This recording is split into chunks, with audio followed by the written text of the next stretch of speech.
ఓం శ్రీమాత్రే నమః. నమస్కారం అండి. ఎలా ఉన్నారు అందరూ? బాగున్నారా? మీరందరూ ఆనందంగా సంతోషంగా ఉండాలని అమ్మవారిని ఎప్పుడూ కోరుకుంటూ ఉంటాను. ధాత్రితో లక్ష్మీప్రియ క్రియేషన్స్ కి స్వాగతం. ముందుగా మా ఛానల్ ని ఆదరిస్తున్నటువంటి వీక్షకులందరికీ ఉగాది శుభాకాంక్షలండి. కొద్ది రోజులలో మనకి ఉగాది పండుగ రాబోతుంది కదండి. ఉగాది పండుగ రోజున ప్రతి వారు చేయవలసిన 6 పనులు ఏమిటి? ఈ పండుగని యుగాది అనాలా, ఉగాది అనాలా? మనకి తమిళళ్ళకి ఈ పండుగ ఒకేసారి ఎందుకు రాదు? ఉగాది రోజున ఏ దేవతని పూజించాలి? ఇటువంటి సందేహాలన్నీ కూడా ఈ వీడియోలో తెలియజేస్తాను. ఈ పండుగని ఉగాది అనాలా, యుగాది అనాలా? అసలు యుగాది అని ఎందుకు అంటారు ఈ పండుగని అనే విషయం ఇప్పుడు మనం తెలుసుకుందాం. పౌరాణికంగా మనం చూసుకున్నట్లయితే బ్రహ్మదేవుడు ఈ సృష్టిని చైత్ర మాసము పాడ్యమి తిథి రోజున సూర్యోదయ సమయానికి చేశారట. ఈ విధంగా బ్రహ్మపురాణంలో చెప్పబడింది. అప్పుడు సృష్టి చేసి దేవతామూర్తులకి వారి వారి పనులను అప్పజెప్పారట బ్రహ్మదేవుడు. ఈ విధంగా మనకి బ్రహ్మాండ పురాణంలో కూడా కనిపిస్తుంది. అందుకే దీన్ని కల్పాది అని అంటారు. శ్వేత వరాహ కల్పంలో కూడా చైత్ర పాడ్యమి రోజున ఆవిర్భవించింది అని వరాహమిహిరుల వారు గణాంకాల ద్వారా తెలియజేశారు. ఈ సృష్టి ఆరంభించిన రోజు కాబట్టి దీన్ని ఉగాది అంటారు. యుగానికి ప్రారంభం కాబట్టి యుగాది అని కూడా అంటారు. చారిత్రకంగా చూసుకున్నట్లయితే శాలివాహన శకం, గౌతమిపుత్ర శాతకర్ణి యొక్క శకం, విక్రమార్కుడికి పట్టాభిషేకమైన రోజు గాని ఇవన్నీ కూడా ఉగాది రోజునే జరిగాయి.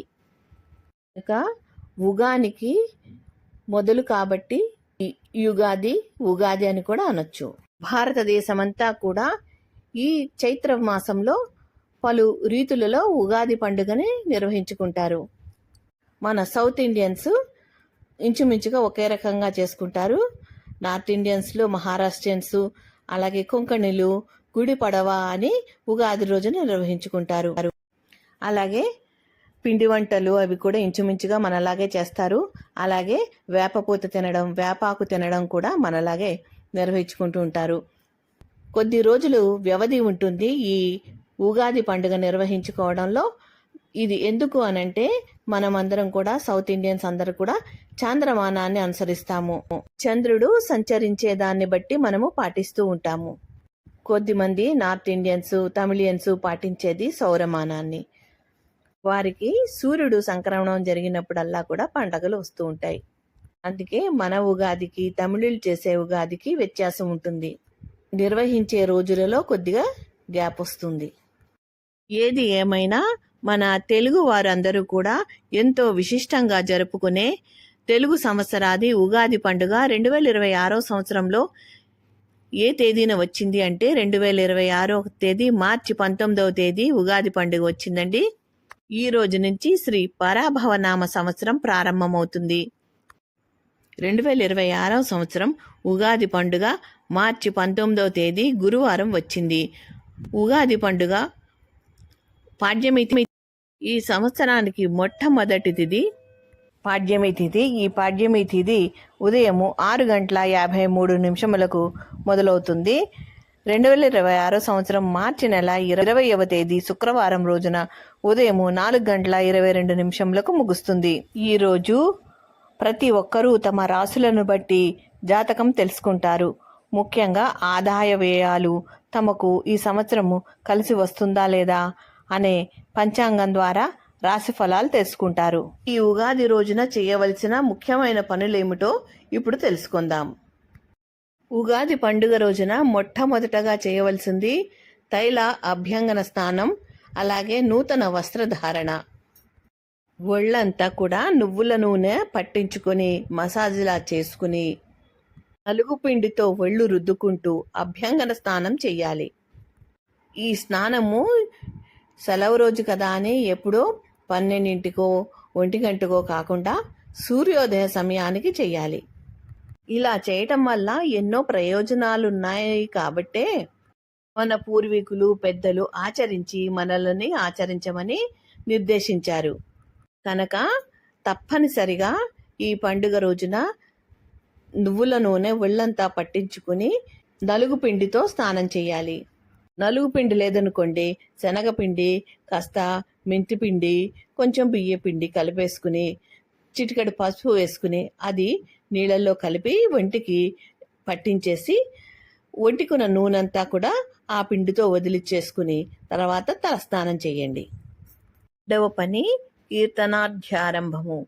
అంటే స్నానం అయిన తర్వాత మీరు స్తోత్రాలతో మీ రోజుని ప్రారంభించాలి. స్తోత్రాలంటే ఏ దేవుణ్ణి గురించి పఠించాలి అనే సందేహం అయితే మీకు కలుగుతుంది కదా. వినాయక చవితి రోజున వినాయకుడిని, లక్ష్మీ జయంతి రోజున లక్ష్మీ అమ్మవారిని ఇలా చదువుతాం కదా. మరి ఉగాది రోజున ఏ దేవుణ్ణి గురించి పూజించాలి అని అంటే రోజు పూజించాల్సింది, స్తోత్రాలు పఠించాల్సింది కాలపురుషుని యొక్క పూజా స్తోత్రాలు పఠించాలి. అయితే ఎవరు ఈ కాలపురుషుడు అనే సందేహం అయితే మీకు కలగవచ్చు. మనకి కాలము అంటే ఏమిటి అంటే గడియారము అని తెలుసు. అయితే మన సనాతన ధర్మంలో కాలము దైవ స్వరూపంగా భావిస్తారు. అందుకే మనము ప్రతిరోజు కూడా సంకల్పంలో చెప్పుకుంటాము. ముందుగా కాలపురుషునికి సంబంధించిందే చెప్పుకుంటాము. సంకల్పంలో చెప్పుకునేది అయితే ఎందుకు ఈ దేవుణ్ణి పూజించాలి, ఎందుకు ఇలా చెయ్యాలి అనంటే మనము కొన్నిసార్లు బయటకు వెళ్ళామనుకోండి, ఒక్కో పని అవ్వదు. కొన్నిసార్లు సులభంగా అయిపోతుంది. మనము ఒక 10 పనులు అనుకుంటే 3 పనులు కూడా అవ్వవు. ఒక్కోసారి మొత్తం పనులన్నీ కూడా ఈజీగా అయిపోతాయి. మనము కొన్ని పనులు అవ్వకపోతే కాలం కలిసి రాలేదు అని అనుకుంటాము. మనం బయలుదేరిన వేళ విశేషం బాలేదు అని అనుకుంటూ ఉంటాము. ఇలా ఎందుకు జరుగుతుంది అనంటే కాలపురుషుని అధీనంలో ఉంటుంది కాలము. కాలపురుషుణ్ణి ప్రసన్నం చేసుకునే సమయాలు కొన్ని ఉంటాయి. ఆ సమయాల్లో ఆరాధన చెయ్యాలి. సంక్రాంతి, రాత్రులు ఇటువంటి సందర్భాల్లో, పండుగలలో మనము ఆ కాలపురుషుణ్ణి పూజించాలి. ఈ సంవత్సరాది ఉగాది రోజున మొట్టమొదట వినాయకుడికి పూజ చేసుకోవాలి. తర్వాత కాలపురుషుడు ఆరాధన చేయటానికి తేలికైన మార్గం పురుష సూక్తాన్ని చదువుకోవాలి. ఒకవేళ మీకు వేదమంత్రాలు పఠించటం రాదు, పురుష సూక్తం రాదు అనుకుంటే విష్ణు సహస్రనామాలు వస్తే విష్ణు సహస్రనామాలు చదువుకోండి. విష్ణు సహస్రనామాలలో విష్ణుమూర్తిని విశ్వవ్యాప్తమైన విరాట్ స్వరూపంగా చూపించారు. అది కూడా రాదు మాకు అనుకునేవారు మీరు ఆడియో పెట్టుకుని సెల్ ఫోన్లో కానీ, రికార్డర్ ఉంటుంది కదా, మీ సెల్ ఫోన్లో ఆడియో పెట్టుకుని వింటూ పూజనైతే చేసుకోవచ్చండి. ఇది అయిన తర్వాత అందరికీ కూడా మీ కుటుంబ సభ్యులకి, బంధుమిత్రులకి శుభాకాంక్షలు తెలియజేయండి.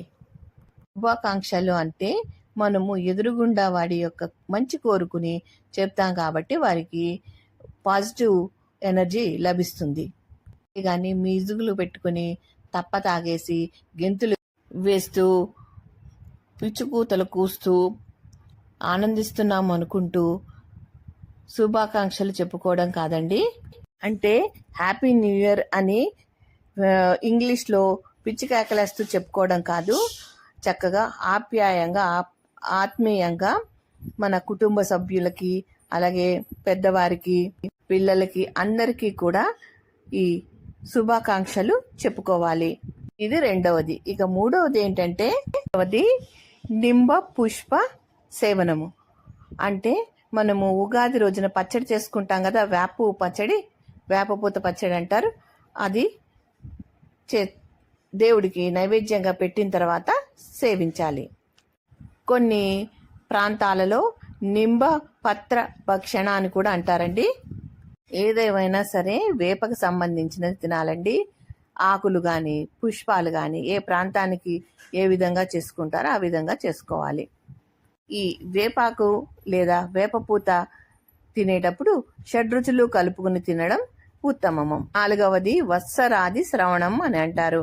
అంటే పంచాంగ శ్రవణం వినాలి. పంచాంగ శ్రవణం చదివేవారు ఉపాసన పరులు, అలాగే వాక్చాతుర్యం కలిగిన వారు ఉంటారు. ఆ విధంగా వారు చదివి వినిపించడం వల్ల ఈ రాశుల వారికి ఈ విధంగా జరుగుతుంది, ఈ శుభ ఫలితాలు అన్ని చెప్పడం వల్ల ఆ విధంగా ఆయన చెబుతూ ఉంటే మనము వింటే ఆయన యొక్క ఆశీర్వాదంతో మనకు మంచి జరుగుతుంది. మనకి ఏదైనా సమస్య వచ్చే అవకాశం ఉందనుకోండి, ఆయన ద్వారా మనకి పరిహారాలు ఎలా చేసుకోవాలా కూడా తెలుస్తాయి. కాలపురుషుడికి సంవత్సరము ఒక అవతారం. తిథి వార నక్షత్ర యోగ కరణాలు అనేవి 5 ఉంటాయండి. 5 కూడా ఆయనకి సహకరించే దేవతా శక్తులు. అప్పుడు వాటిని మనము పూజించామనుకోండి, మనము కాలాన్ని మనకు అనుగుణంగా మార్చుకోవచ్చు. చేయటం వల్ల మీకు ఈ పంచాంగ శ్రవణం ద్వారా ఏవైనా నష్టాలు జరగబోతున్నాయని అనుకుంటే రకంగా మనము మలుచుకుంటే గనక మనకి ఆ చెడు జరగదు. అలాగే అవమానాలు జరిగే ఉంటే అవి కూడా జరగవు. ఏవైనా కీడు జరగబోతుంటే వాటిని మనం తప్పించుకోవచ్చు. ఆ పండితుడు ఎవరైనా దైవాన్ని పూజించండి అని అంటే మనము తప్పకుండా ఆ దైవాన్ని పూజించినట్లయితే మనకున్న కష్టాల్ని తప్పించుకోగలుగుతాము. ఆ పండితుడికి ఖగోళ శాస్త్రము, సంఖ్యాశాస్త్రము, జ్యోతిష శాస్త్రం ఇవన్నీ తెలిసి ఉంటాయి కాబట్టి ఆ పండితుడు చెప్తున్న ప్రాంగణంలో అనేక రకాలైనటువంటి మనుషులు కూర్చొని వింటూ ఉంటారు. వ్యాపారం చేసేవాళ్ళు, వ్యవసాయం చేసేవాళ్ళు, ఇలా రకరకాల మనుషులు కూర్చొని వింటూ ఉంటారు కదా.